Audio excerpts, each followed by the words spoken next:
ఏసన్న గారు మాకు ప్రతి సంవత్సరం సేవకుల సదస్సు జరుగుతుంది జూలై నెలలో. నా భాష తెలంగాణ అని, నా భాష అందరికి అర్థం కాదని ఆ జూలై నెలలో నన్ను దేవదాస్ అయ్య గారి దగ్గరికి పంపినాడు. ఆయన దగ్గరికి ఎందుకు పంపినాడంటే భాష వీడు సరిగ్గా నేర్చుకుంటాడని పంపినాడు. అక్కడికి వెళ్తే ఆ తండ్రి ఎలాంటాడో చెప్పనా, ఓ రోజు శనివారం నాకు వాక్యం చెప్పమని ఇచ్చినాడు. నాన్న, ప్రసంగించేవాడు బిబ్లికల్ లాంగ్వేజ్ నేర్చుకోవాలి.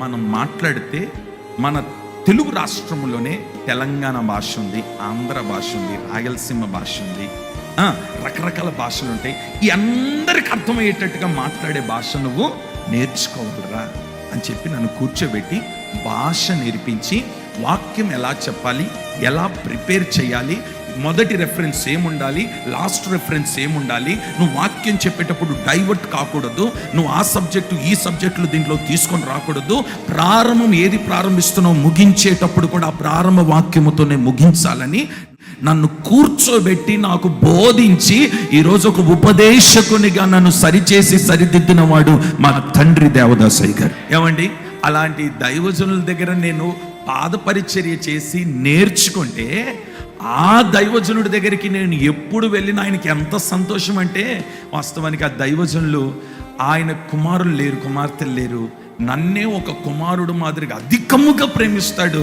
వెళ్ళినప్పుడు అంతా దగ్గరికి తీసుకొని, ఏమండి నన్ను నా కుటుంబాన్ని దగ్గర తీసుకొని గుండెల మీద హత్తుకొని ఏమని ప్రార్థన చేస్తాడంటే, మా కళ్ళ ఎదుట మా పిల్లలను మీరు వాడుకుంటున్నారు నాయనా, మాకు అదే సంతోషం.